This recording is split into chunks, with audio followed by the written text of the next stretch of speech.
As expected, ibinasura ng Commission on Elections ang election offense case laban kay DDS Senador Rodante Marcoleta kaugnay ng hindi niya pagdeklara ng humigit kumulang 75 million pesos na campaign contributions sa kanyang 2025 Statement of Contributions and Expenditures o SOSE. Ito ay matapos igiit na hindi na di umano ito sakop ng batas dahil sa isang na-repeal na probisyon ng Omnibus Election Code.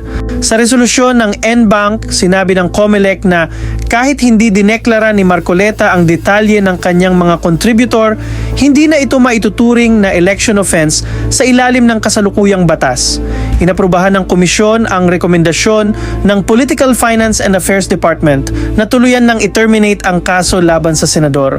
Ang iniimbestigahan patungkol kay Senator Marcoleta ay isang hindi lang factual na issue, isang legal na issue. Ang sineta po niyang depensa para maging maliwanag lang.